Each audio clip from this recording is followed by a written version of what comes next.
संतान के लिए जो तप करती है माँ, वही जेतिया व्रत कहलाता है। भक्ति, श्रद्धा और विश्वास से हर संकट दूर हो जाता है। तो प्रेम से बोलिए जीमुत वाहन भगवान की जय। बोलिए जीवित पुत्रिका माता की जय। आप सभी भक्तों को जीवित पुत्रिका व्रत की हार्दिक शुभकामनाएं। जेतिया व्रत केवल व्रत नहीं, यह तो माता की ममता का महापर्व है। जैसे दीपक अंधकार को हर लेता है, वैसे ही इस व्रत का पुण्य संतान के जीवन से मृत्यु का अंधकार दूर कर देता है। ग्रंथों के अनुसार यह व्रत मृत्यु लोक में अमृत तुल्य फल देता है। तो आज हम सुनेंगे जेतिया व्रत की संपूर्ण कथाएं। बहुत प्राचीन समय की बात है। पवित्र नैमिषारण्य तीर्थ में सहस्त्रों ऋषि मुनि धर्म सभा में इकट्ठे होकर धर्म चर्चा कर रहे थे। उस दिव्य सभा में देवगण भी उपस्थित थे। उसी मंडली में श्री सूत जी महाराज ऐसे सुशोभित हो रहे थे जैसे असंख्य तारागणों के बीच चंद्रमा शोभित होता है। धर्म चर्चा के मध्य महर्षियों ने करबद्ध होकर श्री सूत जी महाराज से निवेदन किया कि हे महाराज, कलयुग के आगमन से मनुष्यों की आयु अल्प हो जाएगी, श्रद्धा भक्ति क्षीण हो जाएगी और माता पिता के जीवित रहते ही पुत्रों की मृत्यु होने लगेगी। ऐसी विपत्ति से संसार की रक्षा के लिए कोई उत्तम उपाय बताइए। तब श्री सूत जी महाराज बोले, हे ऋषिगणों, आपने अत्यंत श्रेष्ठ प्रश्न किया है। कलयुग में जब आयु और श्रद्धा दोनों अल्प होंगी, तब माताओं के सम्मुख उनके पुत्रों का असमय मृत्यु को प्राप्त होना स्वाभाविक होगा। किंतु जो स्त्रियां नियम पूर्वक जीवित पुत्री का व्रत का पालन करेंगी, उनके पुत्र पूर्ण आयु तक जीवित रहेंगे। माता पिता के रहते हुए पुत्र की मृत्यु कभी नहीं होगी। श्री सूत जी महाराज आगे बोले, जब द्वापर का अंत हुआ और कलयुग का प्रारंभ हुआ, तब अनेकों स्त्रियां अपने पुत्रों की मृत्यु से शोकाकुल होकर महर्षि गौतम के समीप गई। उन्होंने उन्हें प्रणाम करके कहा, हे मुनिवर, कलयुग में हमारी संतान किस प्रकार दीर्घायु होगी, ऐसा कोई व्रत अथवा उपाय बताइए। तब महर्षि गौतम बोले, हे साध्वी स्त्रियों, मैं तुम्हें एक प्राचीन इतिहास सुनाता हूँ, ध्यान पूर्वक सुनो। महर्षि गौतम ने कहा, महाभारत का महायुद्ध समाप्त होने के पश्चात द्रौपदी के 5 पुत्रों की द्रोणाचार्य पुत्र अश्वत्थामा ने नींद में ही हत्या कर दी। यह देखकर द्रौपदी और पांडवगण अत्यंत दुखी हुए। कुछ समय के बाद द्रौपदी अपनी सखियों सहित महर्षि धौम्य के पास जाकर बोली, हे मुनिवर, ऐसा कौन सा उपाय है जिससे संतान की आयु दीर्घ हो सके? कृपया करके मुझे बताइए। महर्षि धौम्य ने उत्तर दिया कि सतयुग में जीमुत वाहन नामक एक पराक्रमी, सत्यप्रिय और दयालु राजा हुए। वे महान धर्मनिष्ठ और त्यागी थे। एक बार वे अपनी रानी सहित ससुराल गए। रात के समय उन्हें करुण रुदन की ध्वनि सुनाई दी। एक वृद्धा अपने पुत्र के लिए विलाप कर रही थी, जोर जोर से रो रही थी। राजा ने पास जाकर पूछा कि हे माता, आप क्यों रो रही हैं? फिर वह बूढ़ी माई बोली कि प्रतिदिन गरुड़ आकर हमारे गांव के एक युवक को खा जाता है। आज मेरे पुत्र की बारी है। मेरे जीते जी मेरा पुत्र मृत्यु को प्राप्त होगा। यही मेरे रोने का कारण है, यही मेरा शोक है। राजा जीमुत वाहन ने करुणावश कहा, हे माते, आप शोक ना करें, आप रो मत। आज मैं आपके पुत्र के स्थान पर स्वयं जाऊंगा और उस गरुड़ का आहार बनूंगा। तब राजा उस स्थान पर जाकर लेट गए जहां गरुड़ प्रतिदिन आता था। समय पर पक्षीराज गरुड़ आए और राजा का मांस खाने लगे। बायां अंग भक्षण करने के बाद जब राजा ने बिना विलाप किए अपना दाहिना अंग भी आगे कर दिया, तब गरुड़ आश्चर्यचकित हो गए। उन्होंने कहा कि हे राजन, तुम तो कोई साधारण मनुष्य प्रतीत नहीं होते। अपना नाम, वंश और परिचय बताओ। राजा ने कहा, मेरी माता का नाम है शैव्या और मेरे पिता का नाम शालिवाहन है। सूर्यवंश में मेरा जन्म हुआ है और जिमुतवाहन मेरा नाम है। राजा बोले कि हे पक्षीराज, आप अपनी इच्छा अनुसार मेरा भक्षण करें, यही मेरा कर्तव्य है। यह सुनकर गरुड़ की करुणा जागी। उन्होंने अपने दिव्य प्रभाव से राजा के अंगों को पुनः संपूर्ण कर दिया। अब राजा पहले से भी अधिक तेजस्वी प्रतीत हुए। गरुड़ ने प्रसन्न होकर कहा, हे राजन, मैं तुम्हारे त्याग और दया से संतुष्ट हूँ, मनोवांछित वर मांगो। राजा ने कहा, हे पक्षीराज, यदि आप मुझे कोई वरदान देना चाहते हैं तो एक वरदान दीजिए कि आपने अभी तक जितने भी मनुष्यों को खाया है वे सभी जीवित हो जाएं।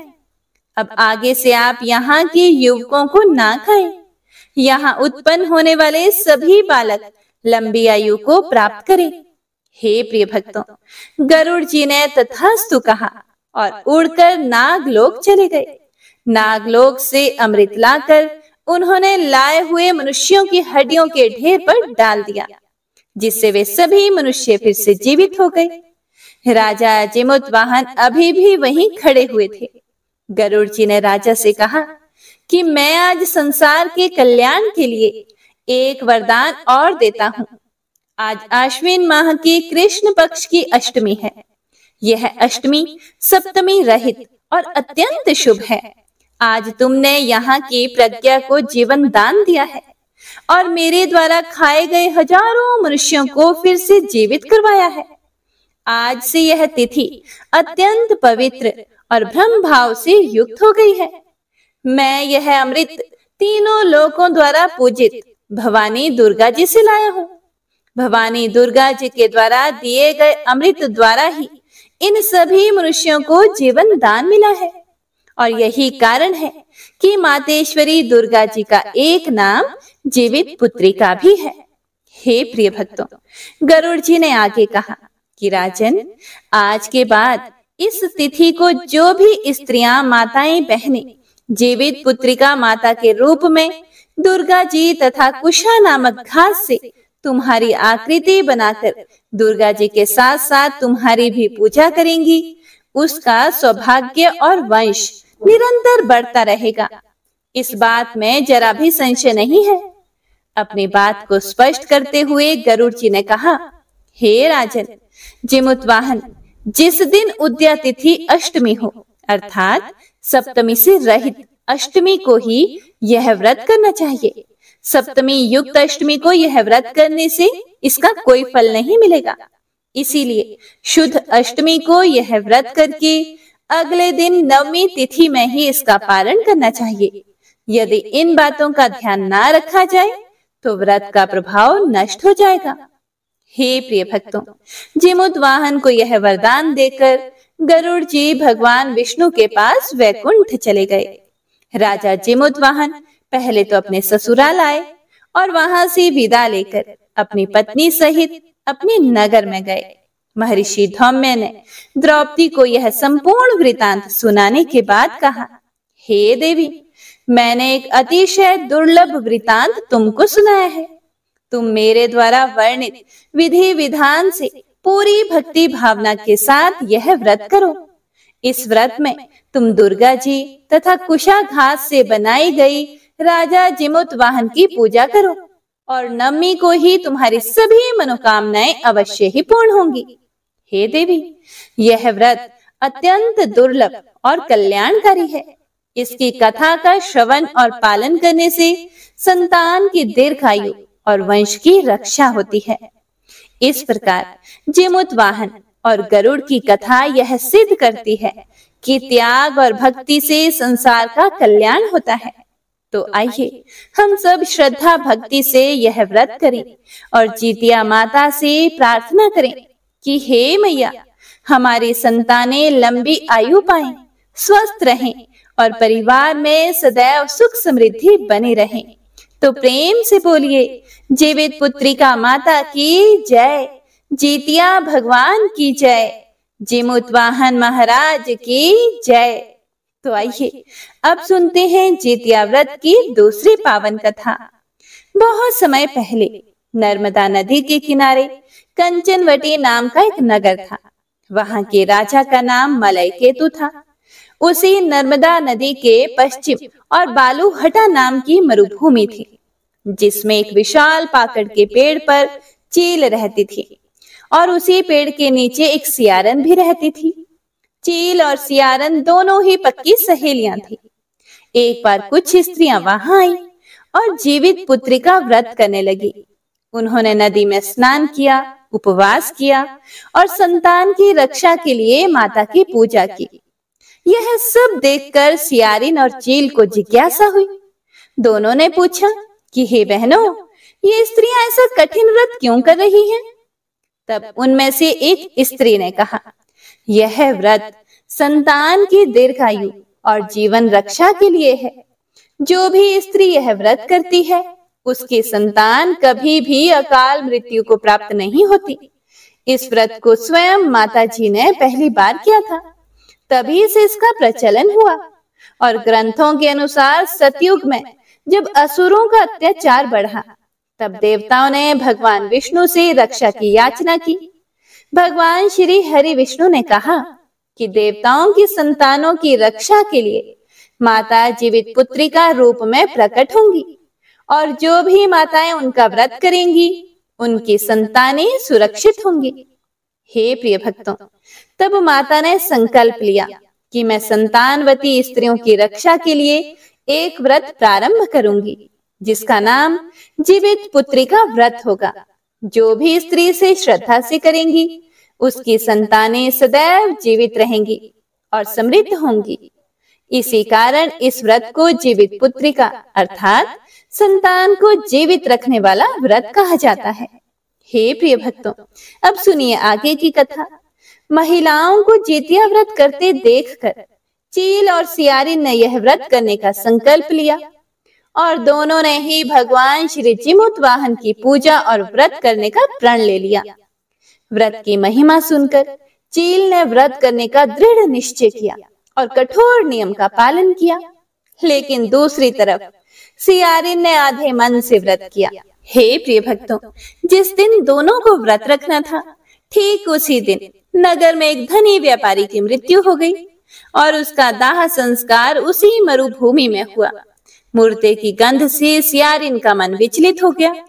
भूख के वश में होकर उसने व्रत तोड़ दिया और मुर्दे की हड्डी छिपाकर धीरे धीरे खाने लगी। चील ने उससे पूछा कि बहन, यह कटकट की आवाज कैसी है? तब सियारिन बोली कि बहन, मैं दिन भर से भूखी हूँ। करवट बदलने पर मेरी हड्डियां बज रही हैं। मैं कुछ खा थोड़े रही हूँ। चील भोली थी, उसने विश्वास कर लिया और अपने व्रत को पूरी निष्ठा से निभाया, जिसके फलस्वरूप चील के बच्चे स्वस्थ और दीर्घायु हुए। सियारिन के बच्चे जन्म लेते ही मृत्यु को प्राप्त हो गए। समय बीता और दोनों सहेलियों की मृत्यु हो गई। अगले जन्म में वे एक ब्राह्मण परिवार में बहनों के रूप में जन्मी। चील का जन्म बड़ी बहन के रूप में हुआ और उसका नाम रखा गया शीलावती। उसका विवाह बुद्धिसेन नामक ब्राह्मण से हुआ। सियारिन का जन्म छोटी बहन के रूप में हुआ। उसका नाम रखा गया कपूरावती और उसका विवाह राजा मलय केतु से हुआ। भगवान जीवितवाहन की कृपा से शीलावती को 7 सुंदर पुत्र प्राप्त हुए, लेकिन कपूरावती के बच्चे जन्म लेते ही मर जाते थे। जब शीलावती के 7 पुत्र बड़े होकर राजा के दरबार में काम करने लगे, तब उन्हें देख देख कर कपूरावती के मन में ईर्ष्या और द्वेष पैदा हुआ। उसने राजा से कहकर अपनी बड़ी बहन के 7 पुत्रों का शिरच्छेद करवा दिया और उनके सिर बर्तन में बंद करवा दिए। लेकिन भगवान जीवितवाहन ने अपनी कृपा दिखाई। उन्होंने मिट्टी से 7 सिर बनाए और धड़ से जोड़कर उन पर अमृत छिड़क दिया। क्षण भर में वे 7 पुत्र फिर से जीवित हो उठे और हंसते खेलते घर लौट आए। और दूसरी तरफ कपूरावती ने जो सिर भिजवाए थे, वे सब फूल में परिवर्तित हो गए। जब कपूरावती ने यह चमत्कार देखा, तो वह व्याकुल होकर अपनी बहन के घर आई। वहां सातों पुत्रों को जीवित देखकर वह स्तब्ध रह गई और मूर्छित होकर गिर पड़ी। जब उसे होश आया तो शीलावती ने उसे पिछले जन्म की सारी कथा सुनाई कि बहन, पूर्व जन्म में तू सियारिन थी और मैं चील थी। मैंने व्रत पूरा किया था, इसीलिए मेरे बच्चे जीवित रहे। तूने व्रत तोड़ दिया था, इसीलिए तेरे बच्चे मर गए। अब भी यदि तू सच्चे मन से भगवान जीवित वाहन की पूजा करेगी तो तुझे संतान सुख अवश्य ही मिलेगा। बहन की बातें सुनकर कपूरावती रोती हुई वहीं प्राण त्याग बैठी। राजा मलय केतु ने उसी स्थान पर उसका दाह संस्कार कर दिया। शीलावती अपने 7 पुत्रों के साथ सुखपूर्वक जीवन बिताती रही और वृद्धावस्था में भगवान को प्रिय हो गई। फिर अगले जन्म में सियारिन ने फिर से जन्म लिया। इस जन्म में उसे अपने पिछले जन्म की बातें याद रही। उसने भगवान जिमुतवाहन की पूजा की और पूरी निष्ठा से जितिया का व्रत किया। इस बार उसे पुत्र रतन की प्राप्ति हुई, सारे पाप मिट गए और वह सुखपूर्वक जीवन जीने लगी। भगवान जीवितवाहन की कृपा से हर माता की गोद हरी भरी रहे, सभी संतानें दीर्घायु हों और सुख समृद्धि प्राप्त करें। तो सभी मिलकर बोलिए जिमुतवाहन भगवान की जय, बोलिए जितिया माई की जय। तो आइए अब जितिया व्रत की तीसरी कथा को सुनते हैं। एक ही गांव में 2 बहनें रहती थी। बड़ी बहन का नाम था सुखिया और छोटी बहन का नाम था दुखिया। जैसे उनके नाम थे वैसा ही उनका जीवन भी था। सुखिया धनवान थी, हर सुख सुविधा उसके पास थी, और दूसरी ओर दुखिया बहुत ही गरीब थी, बड़ी मुश्किल से अपना घर चलाती थी। गरीबी के कारण दुखिया अपनी बहन सुखिया के घर में काम करती थी। झाड़ू पोछा करना, चावल फटकना, साग चुनना, खाना पकाना, यही सभी कार्य करके उसका घर किसी तरह से चलता था। सुखिया जो बचा हुआ भोजन देती वही दुखिया और उसके बच्चे खाते। समय बीतता गया, दोनों बहनों के 2-2 बेटे हुए और इसी बीच एक बार जितिया व्रत का समय आया। दोनों बहनों ने यह व्रत करने का निश्चय किया। व्रत वाले दिन दुखिया सुखिया के घर चावल फटक रही थी। जो टूटा फूटा चावल निकला उसे अपने लिए रख लिया और साफ चावल सुखिया को दे दिया। साग चुनते समय कोमल पत्तियां सुखिया के लिए रख दी और डंठल अपने लिए रख लिए। पूरे दिन काम करने के बाद दुखिया अपने घर आई और खुद ही चावल और साग के डंठल से साधारण भोजन बनाया। वही अपने बच्चों को खिलाया और स्वयं भी खाया। फिर रात को थकी मांदी वह सो गई। आधी रात को दरवाजा खटखटाने की आवाज आई। दुखिया ने पूछा कि कौन है। एक बूढ़ी अम्मा बोली कि हे पुत्री, मैं बहुत भूखी हूँ, कुछ खाने को दे दो। गरीब दुखिया ने बड़े प्यार से कहा कि अम्मा, हमारे पास साधारण खुदी का चावल और डंठल की सब्जी है, आप चाहें तो वही खा लीजिए। बुढ़िया माई ने हंसकर कहा कि बेटी, भूख लगी हो तो साधारण अन्न भी अमृत बन जाता है। फिर दुखिया ने बड़े आदर से उन्हें भोजन परोसा। खाने के बाद बुढ़िया माई बोली कि बेटा, मुझे दिखता थोड़ा कम है, रात गहरी हो गई है, घर कैसे जाऊंगी, मुझे यहीं ठहरने दो। दुखिया ने कहा कि अम्मा जी, आप प्रेम से यहीं सो जाइए। थोड़ी देर बाद बुढ़िया फिर बोली कि बेटा, मुझे शंका लगी है, कहाँ करूं? दुखिया ने कहा कि अम्मा, घर में तो स्थान नहीं है, आप किसी कोने में कर लीजिए। बुढ़िया माई ने फिर से पूछा, भर भर करूं या छर छर? नींद में डूबी हुई दुखिया बोली, अम्मा भर भर कर दीजिए, मैं सुबह साफ कर दूंगी।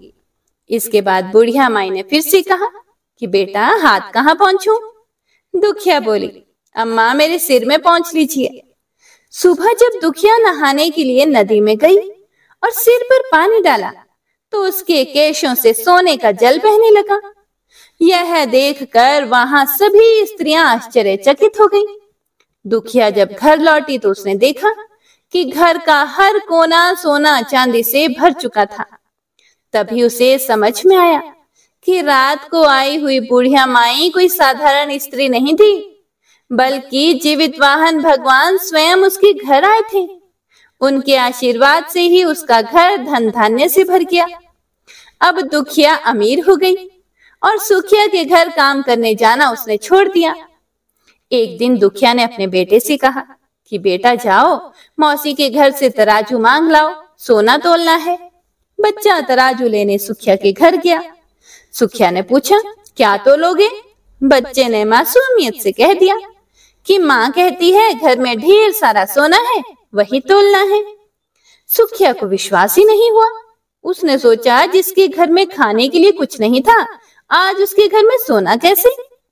उसने तराजू के पलड़े पर गोंद चिपका दिया ताकि जो तोला जाए उसका अंश चिपक कर रह जाए। हे प्रिय भक्तों, जब दुखिया ने सोना तोला तो कुछ टुकड़े गोंद में चिपक गए। तराजू लौटाने पर सुखिया ने सोना देखा और वह समझ गई कि उसकी बहन के घर सचमुच खजाना है। सुखिया लालच में भर गई और उसने तय किया कि अगले साल मैं भी वैसा ही करूंगी। अगले साल जितिया का व्रत आया। सुखिया ने जानबूझकर अच्छे चावल और कोमल पत्तियां फेंक दी और खुदी का चावल और साग के डंठल अपने लिए रख लिए। रात को वही भोजन बनाकर खाया और सो गई। आधी रात को वही बुढ़िया माई आई।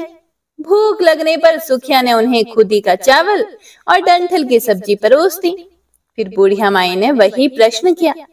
जब पूछा कि भर भर करूं या छरछर, तो सुखिया ने गलत जवाब दे दिया कि छरछर करो। जब पूछा कि हाथ कहाँ पहुंचूं, तो सुखिया ने कह दिया कि मेरे सिर पर। सुबह जब सुखिया उठी तो उसने क्या देखा कि घर चारों ओर से गंदगी से भरा हुआ था और उसके सिर पर भी मैल लगा हुआ था। वह पछतावे से रोने लगी। सुखिया ने दुखिया को बुलाकर सारा हाल सुनाया। फिर दुखिया ने उसे समझाया कि हे बहन, तेरे पास तो सब कुछ था, फिर भी तूने भगवान को अच्छा भोजन नहीं परोसा। मैंने तो अपनी गरीबी में भी सच्चे मन से सेवा की। भगवान भाव के भूखे होते हैं, धन के नहीं।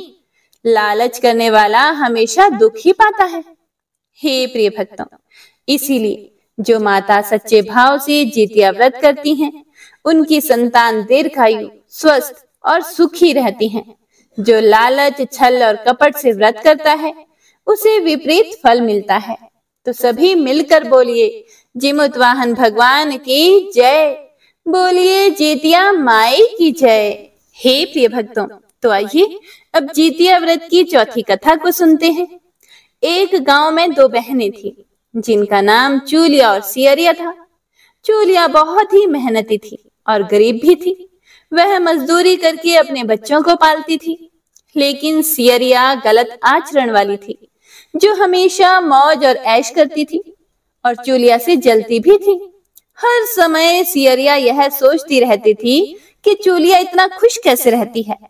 चूलिया की हंसी खुशी सियरिया से सहन नहीं होती थी। उसके कारण सियरिया चूलिया की संतानों को सताने के लिए कई प्रयास कर चुकी थी और कई बार चूलिया के बच्चों को मारने की कोशिश भी कर चुकी थी। लेकिन चूलिया की तपस्या और व्रत के कारण उसके बच्चे सदैव सुरक्षित बच जाया करते थे। एक दिन सियरिया चूलिया के सभी बच्चों को लेकर लकड़ी काटने के लिए गई। वहां जंगल में लकड़ी काटते काटते बच्चे थक गए और थोड़ी देर के लिए वे सो गए। बच्चों को सोता देखकर सियरिया ने सभी बच्चों का सिर काट दिया और टोकरी में रखकर वापस घर आ गई। चूलिया को वह टोकरी भेंट में दे दी और कहा कि दीदी, मैं जंगल से आपके लिए नारियल लाई हूँ, बच्चों को खिला देना। चूलिया ने उस टोकरी को उठाकर देखा नहीं और किनारे में रख दिया और अपने बच्चों की प्रतीक्षा करने लग गई। जब शाम से रात हो गई और बच्चे वापस नहीं आए तो वह बहुत ही परेशान हो गई। बड़े ही करुण स्वर में जोर जोर से रोने लगी। करुणा भरी स्वर को सुनकर देवी पार्वती जी से रहा नहीं गया और उन्होंने महादेव जी से कहा, हे प्रभु, हे स्वामी, कोई दुखियारी बहुत रो रही है। उसके रोने में बहुत ही वेदना छुपा हुई है। मुझे बर्दाश्त नहीं हो रहा। हमें चलकर देखना चाहिए कि कौन रो रहा है और क्यों रो रहा है। इस बात पर महादेव जी ने कहा, हे देवी पार्वती, यह मृत्यु लोक है और यहाँ पर यह सब साधारण सी बात है। लेकिन देवी पार्वती जी के हठ के कारण महादेव जी उनके सामने झुक गए और चूलिया के पास जाकर उसके रोने के कारण पूछने लगे। महादेव जी के पूछने पर चूलिया ने अपने रोने का कारण विस्तार से बताया। शंकर जी ने जब ध्यान लगाया तो उन्होंने चूलिया के बच्चों को जंगल में मृत पाया, जिसके बाद शंकर जी ने देवी पार्वती जी से अनुरोध किया और बच्चों को पुनः जीवित कर दिया। बच्चे नींद से उठकर मौसी को ढूंढ रहे थे, लेकिन मौसी तो वहां नहीं थी। बच्चे डर कर घर आ गए और मौसी के सारे कार्य माँ के सामने बता दिए। यह सब सुनकर चूलिया सियरिया के पास जाकर लड़ने लगी कि तुम मेरे बच्चों को जंगल में क्यों अकेला छोड़कर आई। दोनों बहनों में लड़ाई शुरू हो गई और यह लड़ाई 7 दिन 7 रातों तक चलती रही, लेकिन इस लड़ाई का कोई हल नहीं निकला। इसके बाद दोनों ने उस जंगल में एक तपस्वी को घटना सुनाई। घटना को सुनने के बाद तपस्वी ने दोनों को आदेश दिया कि तुम दोनों जाकर पास में खेल रहे बच्चों को बाल से घसीटते हुए मेरे पास लाओ, उसके बाद मैं निर्णय लूंगा। हे प्रिय भक्तों, चूलिया तो बच्चों की मां थी, उससे तो बच्चों की पीड़ा देखी नहीं जा सकी। उसने महात्मा जी के वचनों का पालन नहीं किया, लेकिन सियरिया दौड़ती हुई गई और खेलते हुए बच्चों को बाल से पकड़कर खींच कर ले आई। जिसके बाद तपस्वी ने सियरिया को यह श्राप दिया कि हर जन्म में इसी प्रकार तू सदैव जलती रहेगी और दुखी होती रहेगी। जो महिला किसी बच्चे की पीड़ा और मां की ममता नहीं जानती, वह जीवन भर धरती पर दुख भोगने के अलावा और कुछ नहीं पाती। ऐसा कहकर ऋषि ने चूलिया को आशीर्वाद दिया और कहा कि चूलिया, तू सदैव पुत्रवती रहेगी। तेरे पुत्र तेरे आचरण में लगे रहेंगे। तू जब तक जीवित रहेगी, तेरे पुत्र तेरे समक्ष दिखाई देते रहेंगे। तू अपना जीवन सुखपूर्वक व्यतीत करेगी। इतना कहकर ऋषि जी अपने ध्यान में लग गए और चूलिया अपने बच्चों को लेकर खुशी खुशी अपने घर चली आई। तो प्रेम से बोलिए शिव शंकर भगवान की जय। ओम नमः शिवाय। हे प्रिय भक्तों, तो आइए अब सुनते हैं 5वीं कथा, जिसे सुने बिना यह कथा अधूरी मानी जाती है। महाभारत के युद्ध में जब अश्वत्थामा अपने पिता की मृत्यु से बहुत दुखी थे और अपने पिता की मृत्यु का बदला लेना चाहते थे, जिसके कारण वह पांडवों के शिविर में घुस गए। शिविर में उस समय 5 लोग सो रहे थे, जिसके कारण अश्वत्थामा ने उनको पांडव समझकर खत्म कर दिया, उनकी हत्या कर दी। यह माना गया कि सभी पुत्र द्रौपदी के पुत्र थे। जिसके बाद अर्जुन ने अश्वत्थामा को बंदी बना लिया और उसकी दिव्य मणि छीन ली, जिसके कारण अश्वत्थामा ने क्रोध में आकर अभिमन्यु की पत्नी के गर्भ में पल रहे शिशु को भी ब्रह्मास्त्र से मार डाला। जिसके बाद भगवान श्री कृष्ण ने अपने सारे पुण्य का फल उत्तरा की अजन्मी संतान को दे दिया और गर्भ में पल रहे शिशु को पुनः जीवित किया। श्री कृष्ण भगवान की कृपा से इस पुत्र का नाम जीवित पुत्री का नाम दिया गया। तब से लेकर आज तक संतान की लंबी उम्र के लिए और उनकी मंगल कामना के लिए हर साल माताएं ज्योतिया या जीवित पुत्री का व्रत रखती हैं और परंपरा के साथ उन्हें पूरा भी करती हैं। हे प्रिय भक्तों, जो भी माता सच्चे मन से यह व्रत करती हैं और कथा पूरी श्रद्धा से सुनती हैं, उसके पुत्र आयु, आरोग्य, यश, कीर्ति और ऐश्वर्य से संपन्न होते हैं। हे जीवित पुत्री का माता, जैसे आपने जिमुतवाहन को अमर कीर्ति दी, वैसे ही हमारे पुत्र पुत्रियों को भी दीर्घायु और सुखमय जीवन प्रदान करें। तो सभी भक्तजन एक बार प्रेम से बोलिए जीवित पुत्री का माता की जय, जेतिया माई की जय। ओम नमः शिवाय। जय मां दुर्गा। हे प्रिय भक्तों, तो यह थी जेतिया व्रत की संपूर्ण 5 कथाएं। कथाएं पसंद आई हो तो कथा को लाइक कीजिए और ज्यादा से ज्यादा शेयर जरूर कीजिएगा। माता रानी आपकी समस्त मनोकामनाओं को पूर्ण करें। एक बार आपको फिर से जेतिया व्रत की हार्दिक शुभकामनाएं। जय श्री हरि विष्णु। ओम नमः शिवाय।